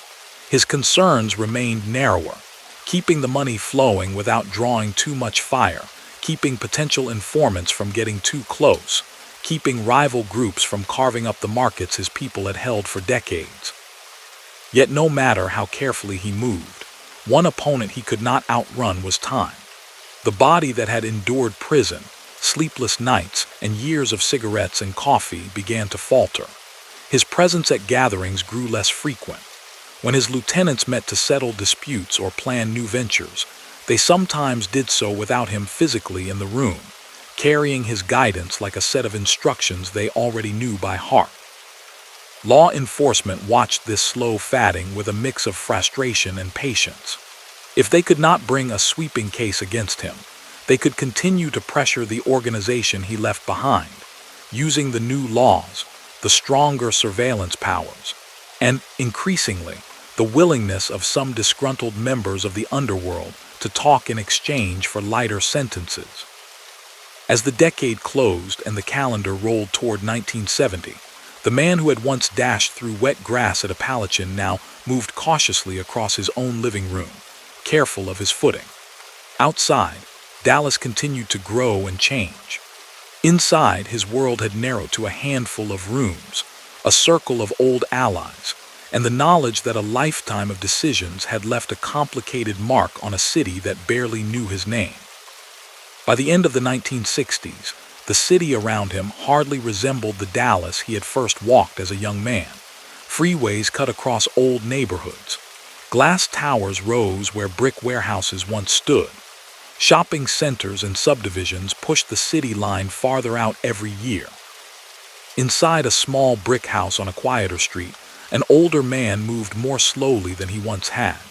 His hair had gone thin and gray. His suits hung a little looser. Some days his hands shook just enough that family members watched him pour coffee with quiet concern. That man was still, in every federal report that crossed an agent's desk, described as the boss of the Dallas La Cosa Nostra family. On paper, Joseph Francis Civello remained at the top. In practice, age and illness were starting to do the work that prosecutors had never quite managed. His routine had narrowed. Mornings started later. Some days he simply sat at the kitchen table, reading the paper, marking small items in the margins. A court story here, a city council vote there. The sports section folded back to check scores from tracks where his bookmakers took bets. On better days, he went out for breakfast at a familiar restaurant, where a waitress who had known him for years topped off his cup without asking. He still met with his closest lieutenants, but the meetings were shorter and less frequent. They came to him more often than he went to them. A visitor might arrive in mid-afternoon, stay half an hour behind closed doors in the front room, then leave by the side door, glancing up and down the street before walking to his car. Those small visits kept his hand in the business he had built over decades. Under his direction, the Dallas organization still made money in the same main ways it always had. Bookmakers handled a steady flow of wagers on horse races and sports. By then, betting took place not just by phone but through networks of writers who moved through bars and workplaces, collecting slips and cash. Many of those writers were not sworn members of La Cosa Nostra. They were freelancers or minor associates who answered to a middleman who, in turn, answered to one of his trusted captains. Loan sharking remained another pillar. Men and women who could not or would not deal with banks turned to underground lenders tied to his group. A bar owner who needed money to fix his roof, a trucker who had fallen behind on payments, a gambler who owed too much already. All might find quick cash at a price. The interest rates were high and the collection methods unkind, but people in tight spots often felt they had no other choice. Slot machines and vending continued to offer quiet profit. Texas outlawed many forms of mechanical gambling, but machines that dispensed cigarettes, records, or other goods still filled bars and diners. Companies that controlled those routes often overlapped with his circle. In some locations, a back room held machines that paid out illegally, or a jukebox set up doubled as a cover for bookmaking or other arrangements, if an owner wanted those machines and the protection that came with them. He usually wound up dealing with someone in his orbit. Extortion hovered around all of this. Not every payment came in response to a direct threat, but the possibility hung in the background. A proprietor who refused to cooperate might suddenly find his windows smashed one night, or his wiring mysteriously damaged, or his liquor deliveries delayed after word spread that he was a problem. Those actions did not happen randomly. They sent messages up and down the line about what ignoring the local power structure could cost. Violence, when it came, usually stayed out of the headlines. A beating in a parking lot, a man run off the road, In more serious internal disputes, there were killings that police quietly linked in confidential notes to underworld conflicts. Rarely did those cases lead to convictions that named him, but federal and local intelligence reports agreed that such acts occurred within, or on the edges of, his organization, used to enforce discipline and protect the flow of illegal income. Over the years, that meant he benefited from, and at a leadership level approved, methods that inflicted real harm. People in his own line of work sometimes justified it as business, as necessary enforcement in a world without formal contracts or courts they trusted. From a broader view, it was organized lawbreaking that spread fear and undermined basic safety in parts of the city. In the late 1960s, Washington's tools for dealing with such crime changed again. Lawmakers passed measures that strengthened wiretap rules and expanded penalties for interstate wagering.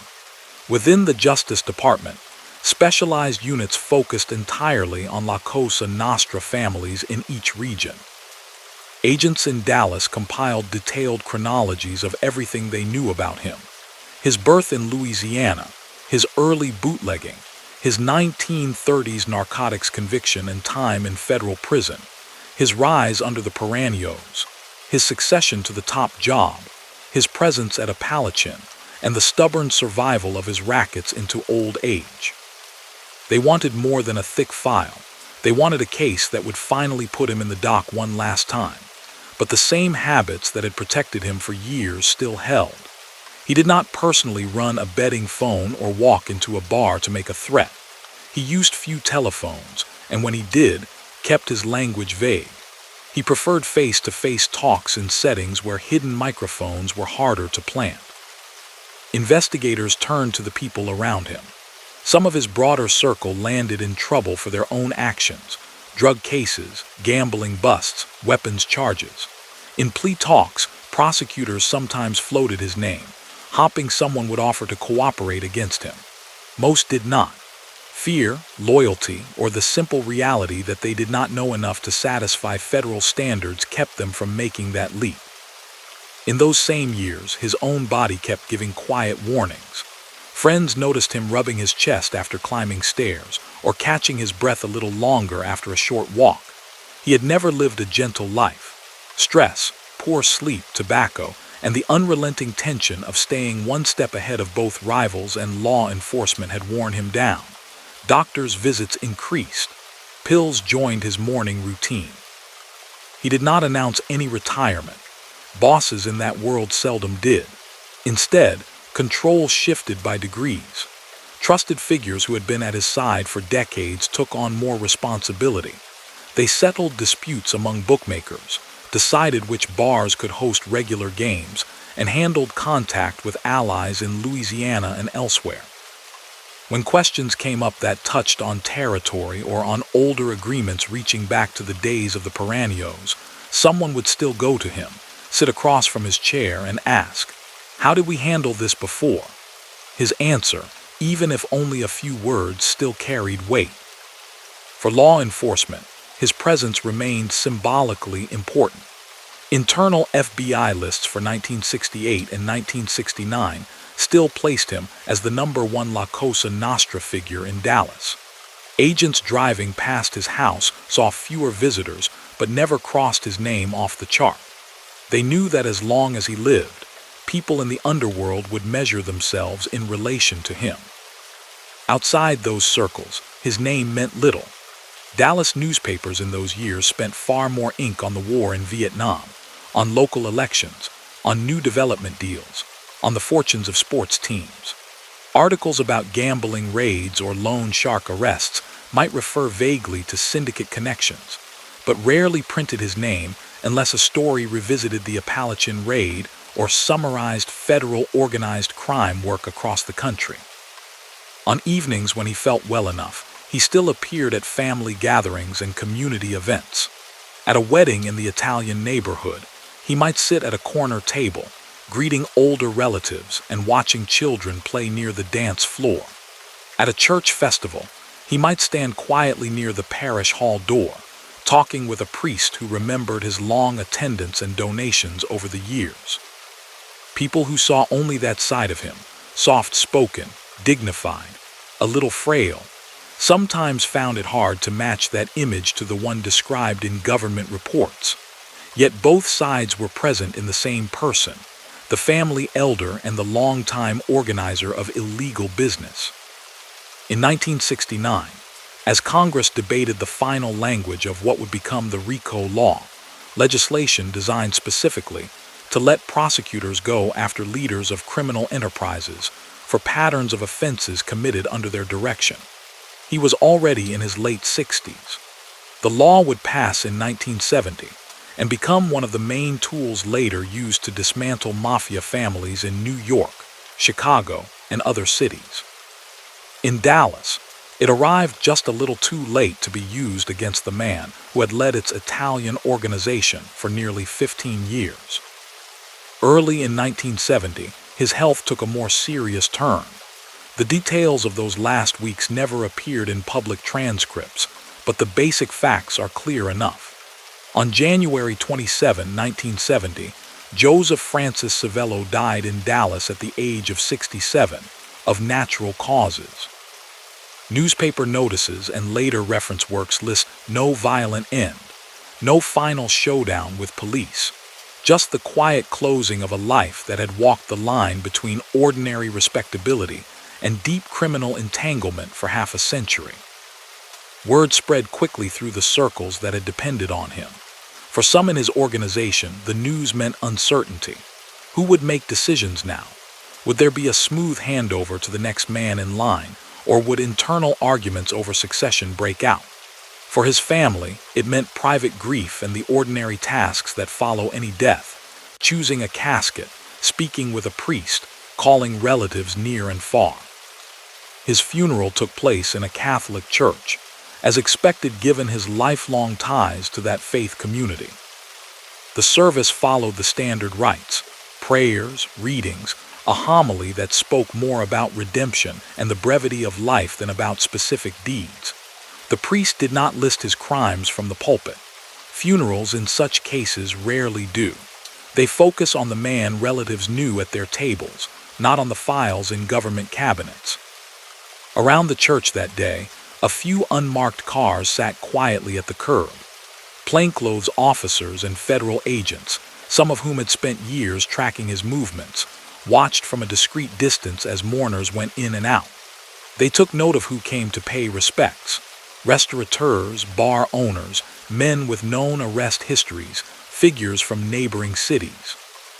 The funeral itself offered no legal breakthrough, but it gave them one last chance to update their understanding of who might rise in his place.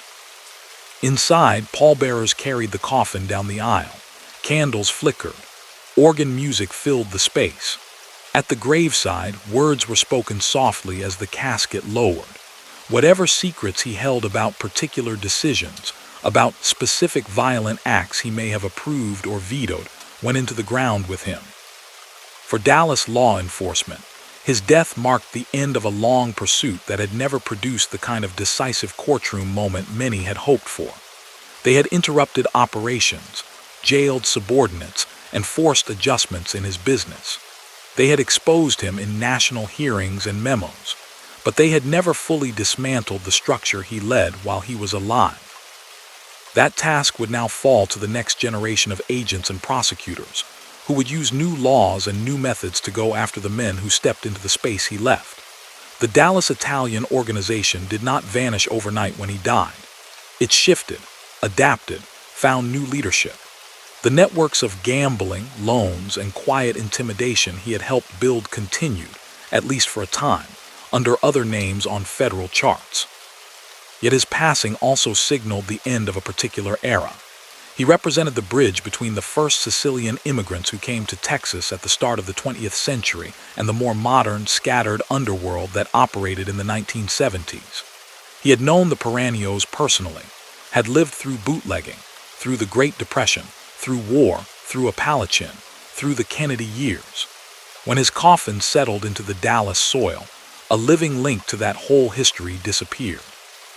In the years that followed, as commissions and historians tried to map the story of organized crime in America, His name appeared again and again in timelines and tables. Born 1902, narcotics conviction in the 1930s, rises in the Dallas family under Carlo and Joseph Civello, becomes boss in the mid-1950, attends Apalachin in 1957, remains on FBI top hoodlum lists into the late 1960s, dies 1970. Each entry compressed a complex, often harmful life into a few dry lines. For the people who had felt the impact of his organization up close, a bar owner pushed into debt, a gambler whose wages vanished into backroom games, a family that feared what might happen if a payment was missed, those lines represented much more. Behind them stood years in which one man's choices, repeated and reinforced over decades, helped shape a shadow economy in a growing city.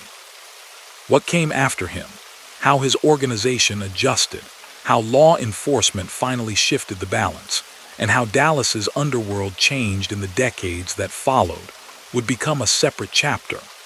But that later story grew directly from the world he had built, and from the way he had managed to hold power, mostly out of sight, until age and time did what courts had not. On a cool day not long after the burial, in an office downtown where Venetian blinds cut the light into pale stripes, a clerk walked a newspaper clipping over to a desk and set it on top of a heavy manila folder. The clipping was short. It listed a name, an age, a date, a cause. Joseph Francis Civello, 67, died in Dallas on January 27, 1970, of natural causes. It mentioned that he was a local businessman, that he was survived by family, that services had been held in a Catholic church. There was no mention of bootlegging, narcotics, gambling, or Apalachin. The folder beneath it told another story. Inside lay decades of paper, yellowed arrest cards from the 1920s, thin typewritten reports from the 1930s about narcotics cases in Texas, wartime notes on gambling in Dallas, thicker post-war summaries from the Kefauver hearings, transcripts and memos from Apalachin, and page after page of top hoodlum, reports that named him as the key figure in Dallas's Italian underworld. As agents leafed through those pages in the months after his death, preparing to update their understanding of who now controlled what in the city, they saw the outline of his life in a way even he might never have seen it all at once. There was the early Louisiana entry, recording his birth in 1902 to Sicilian parents who had crossed an ocean looking for work. There was a note from the early 1920s placing him in Dallas, listed in a city directory as a grocery worker. Then came the first red ink entries, an arrest on a serious assault charge after a man was badly wounded in a dispute tied, officers believed, to bootlegging. The outcome of that case was hard to trace. Records from that era were incomplete, but the fact of the arrest had put his name on local police lists. Next came the federal narcotics case. From the early 1930s, reports summarized controlled deliveries, seized packages, and statements from smaller defendants who described an Italian group moving illegal drugs through Dallas. One of the central names in that bundle was Joseph F. Civello. He was tried, convicted, and sent to federal prison. That conviction would follow him for the rest of his life, showing up every time a government agency pulled his record. After that, the notes thickened. They mentioned his steady association with the Civello brothers, who ran both legitimate stores and illegal rackets. They listed suspected roles, helping supervise bootlegging during Prohibition, then shifting into gambling and protection as liquor became legal again. Various memos referred to him as an associate or lieutenant in the Dallas Sicilian group, a man trusted to handle money and mediate disputes. Through the 1940s, the file recorded incidents that didn't always reach newspapers. A raid on a backroom dice game where one of his close companions was present. A narcotics arrest of a man believed to be part of his circle. A bar owner's quiet complaint to a detective about being pressured to take vending machines from a particular company. None of those scraps alone was enough for a major case. Together, they painted a picture of a man tightening his grip on the city's shadow trades. The 1950s section showed a turning point. There was a note on the death of Giuseppe Peranio in 1956, followed almost immediately by a reclassification of Civello's status. One internal FBI memo, written in the flat language of bureaucracy, simply said, "Subject now believed to be the head of the Dallas La Cosa Nostra family." From that line on, all later reports treated him not as a lieutenant but as the boss. Then came Apalachin. That chapter filled its own thick envelope within the folder. Photographs of cars parked on a country estate lawn, lists of license plates, typed rosters of attendees, transcripts of early interrogations. His name appeared beside words like conspiracy, obstruction, and National Syndicate Conference. The notes recorded his statements to troopers, that he was visiting a sick friend, that he did not know why so many other men had come, and the eventual overturning of his conviction on appeal. For the agents reading the file after his death, it was clear that the Apalachin raid had locked his name into place on the national map. Before that day, he had been one of many regional figures. After it, he was forever linked to the story of the American Mafia's exposure. The 1960s pages showed a man constantly under watch, but rarely under arrest. Reports logged license plates outside his house, noted sightings of him with known bookmakers and restaurateurs, including the Campuses, and summarized what informants said about his role in supervising gambling, loans, and certain vending routes. One line, dated in the mid-1960s, stated that he continues to direct family operations while maintaining low public profile. Then the final entries, notes on his declining health, mentions that younger lieutenants now seem to be making more of the day-to-day decisions, and finally a brief typed sentence. Subject died 1/27/70 in Dallas, Texas. Death verified by local sources. Underneath, someone added in pen, file to remain active for background and reference. While that folder sat in a cabinet, the world outside continued to move. The organization he had led did not disappear when he did. Power simply shifted, as it always did in that world, to the next man judged strong and connected enough to hold it. Most sources point to Joseph Civello as a key figure in that transition. Civello, the Italian restaurant owner long watched by the FBI as one of Civello's closest allies, had for years been viewed as either his underboss or his chief lieutenant. He had deep ties in both the Italian community and the city's nightlife, and had already shown he could navigate the fine line between public respectability and private association with the underworld. After 1970, law enforcement reports began listing Civello more frequently as the central contact in Dallas for other mafia groups, particularly New Orleans. Some analysts suggested that the Dallas family, never large by national standards, became more clearly subordinate to Carlos Marcello's powerful New Orleans organization after Civello's death. Others argued that subordination had existed for years and simply became more obvious once the older Dallas boss was gone. Either way, the shape of the Dallas Italian underworld had been set in large part by choices Civello had made while alive. He had kept the group focused mainly on gambling, loans, and connected rackets, with narcotics trafficked more cautiously, and often through layers that gave him some distance. He had maintained ties to New Orleans rather than trying to align strongly with distant northern cities. And he had favored quiet, embedded influence, restaurants, vending routes, softly enforced protection, over highly visible clubhouses or showy social clubs. Those patterns shaped what his successors inherited. In the 1970s, as federal authorities began using the new RICO law to prosecute mafia families from coast to coast, the Dallas organization operated under far more pressure than it had faced in his heyday. Wiretaps, undercover agents, and cooperating witnesses now formed a sharper net. Men who once would have taken long prison terms rather than talk began to strike deals, fearing the heavier sentences now possible under racketeering statutes. Over time, that pressure and the changing economy chipped away at the world he had left behind. Legal casinos in Nevada and later, Other states drew big-money gamblers into environments where the house was regulated and taxes were paid. State lotteries cut into the market for small neighborhood numbers games. Changing social patterns, shifts in neighborhoods, and new types of street gangs also disrupted the old lines of control. By the 1980s and 1990s, analysts described the traditional Dallas Mafia as much weaker, its structures frayed, its leaders aging or gone. The Italian underworld in Texas had not vanished entirely, but it no longer held the kind of city-wide influence it had enjoyed in the middle of the 20th century.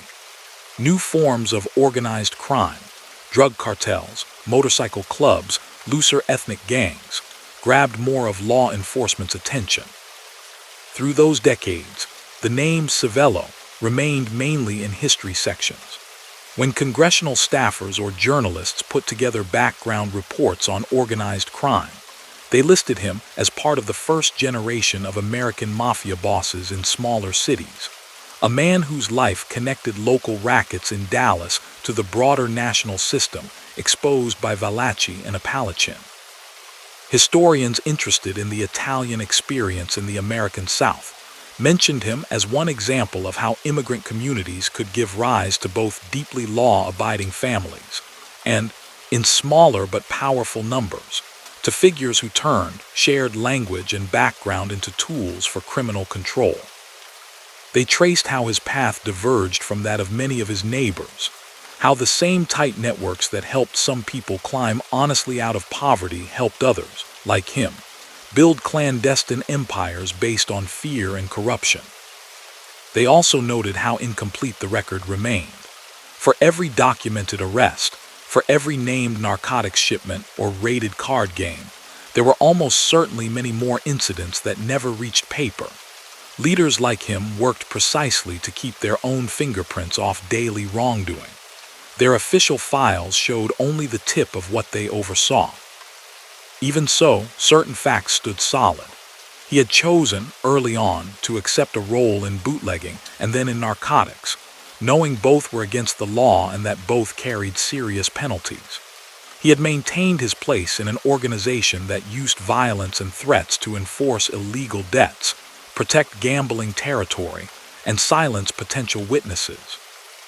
He had willingly sat with other mafia leaders at Apalachin to coordinate national strategy for enterprises that brought addiction, debt, and fear into many lives. On the other hand, he had also presented himself for decades as a respectable neighbor, a donor to church appeals, a man who loved his family. Those who knew him only in that context might have found it difficult, even years later, to reconcile the gentle elder they remembered with the boss described in FBI memoranda.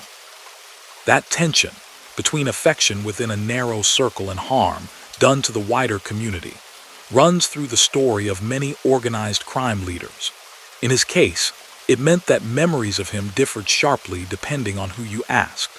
A grandchild might recall a man who slipped them candy and spoke softly. An aging bartender might remember the nervous weight of handing an envelope across the bar every week. A retired agent might think of late nights in cars, watching lights in a front room where they knew he was meeting a lieutenant but could never hear the words. Over time, the sharp edges of his reputation dulled. Younger Dallas residents grew up without hearing his name at all.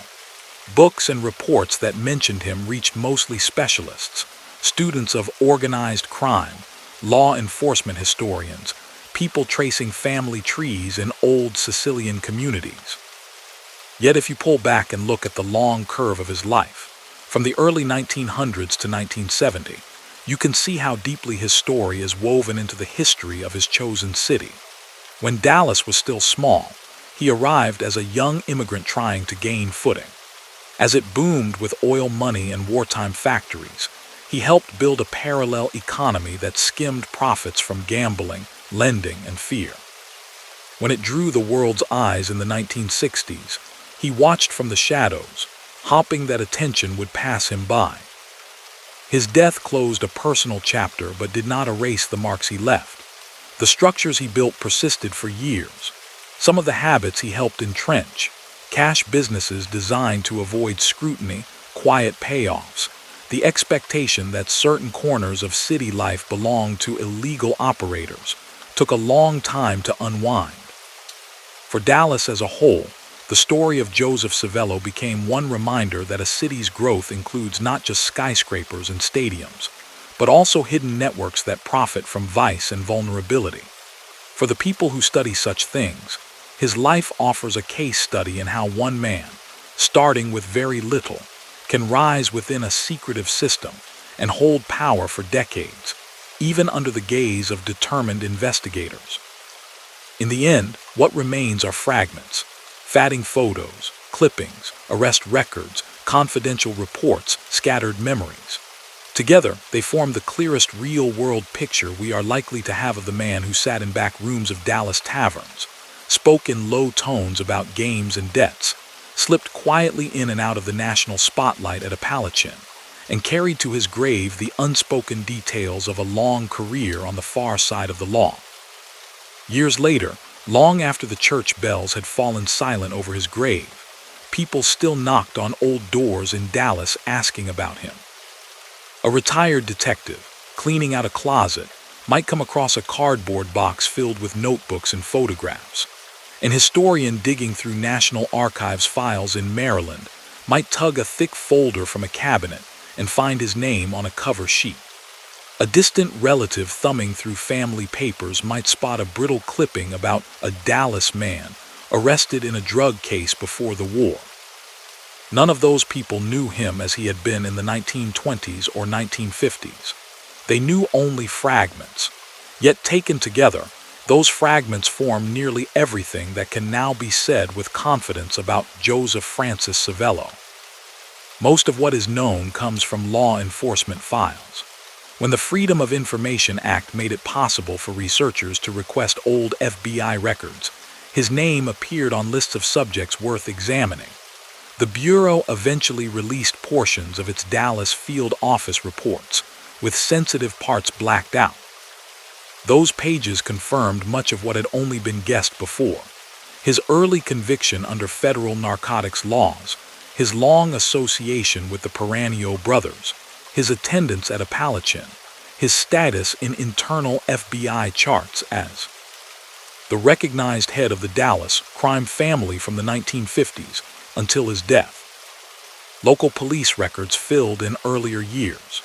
Yellowed index cards from Dallas County showed arrests on assault and gambling-related charges in the 1920s and 1930s, often ending in dismissals or light penalties.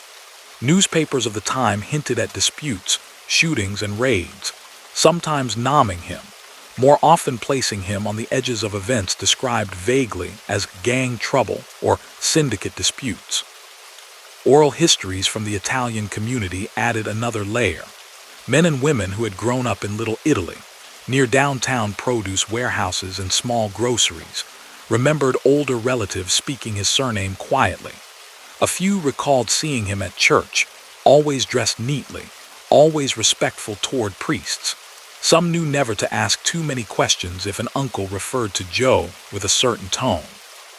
Taken together, those threads draw a fairly clear outline, even if many details remain in shadow. He was born into hardship, the child of immigrants who spoke Sicilian at home, and worked hard for modest pay in early 20th century Louisiana. He moved west as a young adult, arriving in a Dallas just beginning its climb from regional town to major city. He entered a small Sicilian circle that already had one foot in legal business and the other in clearly illegal trades, first bootlegging, then gambling, narcotics, and protection. Early on, he made choices that set him apart from neighbors who shared his background. He took part in drug trafficking serious enough to attract federal attention and send him to prison. When he returned, he did not step away from that world. He sank deeper into it, becoming a trusted organizer for bosses who used intimidation and violence to keep profits flowing. Over time, he climbed until he stood at the top of that structure in Dallas. That climb required more than simple toughness. It demanded patience, an ability to read people, and a talent for slipping between two identities, quiet neighbor and underworld leader. While other figures around him drew attention with open swagger or public quarrels, he tended to avoid parties, cameras, and casual talk with strangers.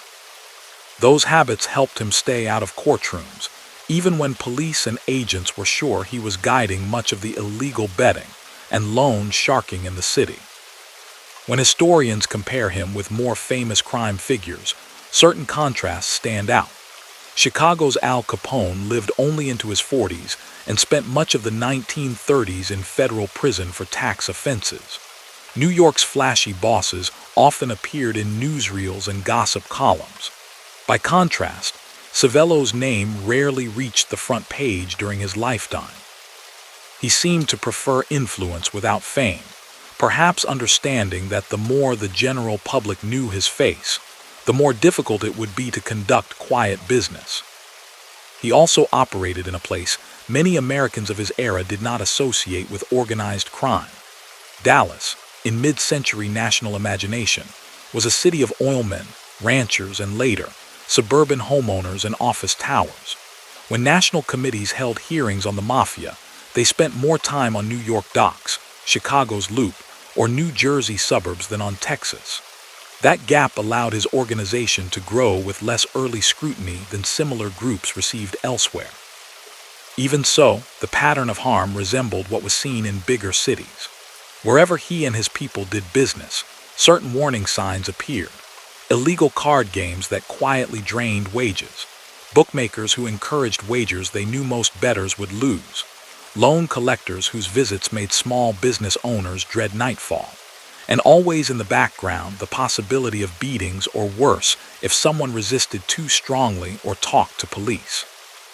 One way to gauge the reach of his world is to look at who showed up in federal indices as his close associates. Names tied to him in Dallas also appeared in files from Galveston, Houston, Shreveport, and New Orleans. That web suggests that even though his own city's Italian family was relatively small, it sat on important crossroads, moving money and, at times, contraband along routes that ran from Gulf Coast ports into the interior. Law enforcement agents who worked Dallas during his final decade often spoke, in later interviews, of a sense of unfinished business. They knew who he was. They were confident he oversaw organized racketeering. They wrote long reports describing his suspected authority over gambling, loans, and vending concessions. Yet they never quite managed to assemble a case that would convince a jury beyond a reasonable doubt that he had personally ordered or supervised specific indictable acts in the years after Apalachin. Part of that failure lay in the nature of the laws available before 1970. Without something like RICO, which later allowed prosecutors to treat a pattern of related crimes as one larger offense, cases had to focus on individual incidents. To reach a man like him, investigators needed either a clear recorded order from his mouth or the live testimony of someone very close to him willing to describe operations in court. They obtained neither. Another part lay in the code of silence inside his circle. Men who had grown up in the old Sicilian tradition of omertà often preferred long prison terms to cooperation, especially while he was still alive and capable of approving retaliation. Only after his death, and as the climate shifted nationally, did more insiders begin to talk in a way that helped dismantle some mafia families. By that time, he was beyond the reach of any judge. As research into organized crime broadened in the late 20th century, his story began to appear in academic studies that explored more than just sensational raids and famous murders. Scholars of migration, urban development, and policing looked at how figures like him occupied a gray zone between community leadership and predation. In those accounts, he appears not simply as a villain, but as part of a complex environment. The same tight ethnic networks that provided mutual aid to new immigrants also created opportunities for a few ambitious men to become brokers of both favors and threats. In cities where officials often ignored poor or foreign-born neighborhoods except when trouble spilled outward, these informal power holders seemed at first to fill a vacuum, settling disputes, extending credit, offering protection when official help felt absent or hostile. Over time, however, the cost of their rule became clear.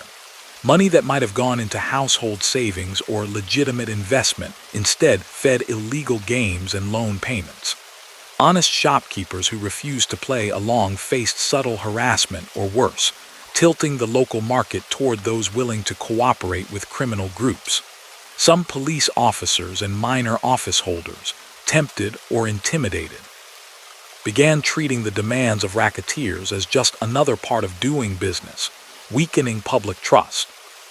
In Dallas, Joseph Civello sat near the center of that pattern for decades. He did not invent it, and he was far from the only person feeding it, but he accepted, preserved, and shaped it in his part of the country. His decisions to continue those operations into old age, rather than step away once he had money and standing, helped entrench those harms well beyond his own lifetime. Yet he never became a mythic figure locally the way some gangsters did in other cities. There were no widely told legends of spectacular robberies or notorious street battles linked to his name.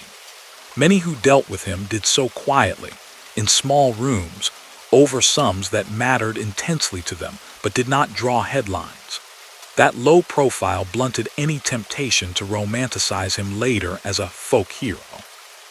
In the rare instances when his life surfaced in popular media, it was usually as a supporting name in stories about Apalachin or about organized crime hearings. Documentaries might show a photograph of him among others lined up on that New York estate lawn. Books on the Mafia might give him a paragraph or two, noting that even in a place like Dallas, there had been a formally recognized boss whose presence at Apalachin symbolized the national reach of Cosa Nostra. Closer to home, his story persisted more as guarded memory than as public narrative. Some older residents would mention the old days, when gambling flourished more openly, when certain restaurants were understood to be controlled by Italian families with quiet power. They might refer to him indirectly as one of the big men back then change the subject. Others insisted they remembered nothing unusual at all, or that whatever had happened was in the past and best left there. From an ethical standpoint, examining his life raises questions that extend beyond one man. How should communities remember people who were both family pillars to some and sources of fear or financial ruin to others? What weight should be given to personal kindness in private when weighed against long-term participation in organized wrongdoing? The available record suggests he was capable of loyalty and care toward relatives and neighbors, while remaining committed to a business model that relied on breaking laws, exploiting addiction, and occasionally sanctioning serious violence. Recognizing both sides of that ledger does not balance them. It simply acknowledges that harmful systems are often maintained not by cartoon villains, but by individuals who, in some corners of their lives, behave decently. For law enforcement historians, his case also illustrates how institutions learn over time. When he entered the underworld, police departments were often fragmented, record keeping was uneven, and coordination between cities was limited. By the time he died, federal agencies maintained national indices, shared intelligence across state lines, and had begun to see figures like him as part of coherent, structured organizations rather than as isolated racketeers.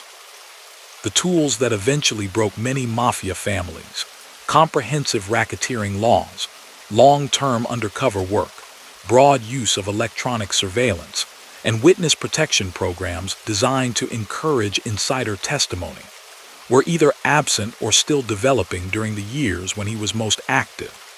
That timing helped him avoid the kind of sustained legal attack that hit some of his successors. Today, if you drive through Dallas, little marks the physical locations once linked to his world. The produce district where Sicilian merchants clustered has changed. Old taverns and backroom card parlors have been replaced by new businesses or redeveloped entirely. The house where he spent his last years is just one more address on a map, its past unknown to most who pass. What remains is mostly in records, and in the understanding that cities carry layers of history beyond what is visible on their streets. Beneath the story of oil booms, suburban growth, and modern skylines lies another story of men like Joseph Civello, who built hidden structures of power in the spaces where law, opportunity, and human weakness intersected. His life story, pieced together from surviving evidence, does not offer easy lessons. It shows how someone starting with little can, through calculated risk and willingness to harm, climb into significant influence. It shows how long such influence can persist when cloaked in respectability and shielded by fear. It also shows that even the most careful boss remains subject to forces beyond his control. A trooper's suspicion on a country road, a congressional committee's glare, an illness that no bribe or threat can delay. In the end, Joseph Francis Civello left behind no memoir, no courtroom confession, no public reckoning. What can be said about him rests on court records, law enforcement files, newspaper clippings, and scattered memories. From those, a consistent picture emerges. A quiet, deliberate man who, over the span of nearly 50 years, chose to stand not beside the law, but against it, helping to shape and sustain organized crime in Dallas from its early days to the threshold of the modern era. And that brings us to the end of tonight's story from the Silent Empires. Alvin Karpa's here, thanking you for spending these quiet moments with me as we stepped into the steady, controlled world of Joseph Civello, a man who proved that true power doesn't always roar sometimes, it simply exists. If this story helped you unwind or drift into the night, don't forget to like the video, subscribe, and join our growing family of listeners. Your support keeps these soft-spoken tales alive. Until next time, may the silence of the empire rest over you, and may the echoes of history carry you gently into sleep. Good night.